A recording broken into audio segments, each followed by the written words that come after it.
د هیواد ټول صنعتکاران او سوداګر دې د پاکستان پر ځای له نورو بدیلو لارو سوداګرۍ ته مخه کړي.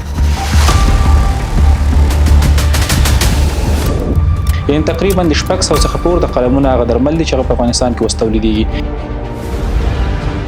دغه دوا ما په خپلو سترګو لیدلی، کله چې کپسول مې واس کړی لیدلی یم چې چونیا وه. د پاکستاني درملو یوه وجه وه چې خلک اولویت ورکوي، چې یو ریټونه یو څه ارزانه، بل د خلکو په مازغو کې 30 کاله ورته کمپاین شو، مارکیټینګ شو. که مالیزیا کې موږ یو قرارداد کړی دی چې هغې کې د کینسر دوایانې هم شته دي، نورې جنرال دوایانې هم شته دي. په افغانستان کې اکثریت د خلکو شکایت دا او د کیفیت ستونزه وه. ځینې وخت به شموږ د هغوی نمونې به معاینه کولې، نمونې به منفي راتللې. د په کلنۍ ډول د سلګونه میلیونو ډالرو د وتلو اصلي علت له پاکستان څخه د بې کیفیته دوا ورود دی.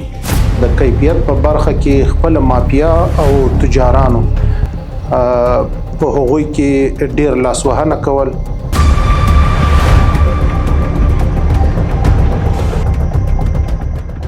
تر 0% پورې الحمدلله اوس موږ خپل مارکیټ چې د داخلي تولیداتو څخه مشکوک کوو.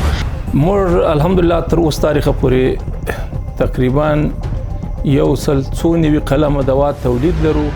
یعنې تقریبا د 600 څخه پورته قلمونه هغه درمل دي چې هغه په افغانستان کې اوس تولیدېږي.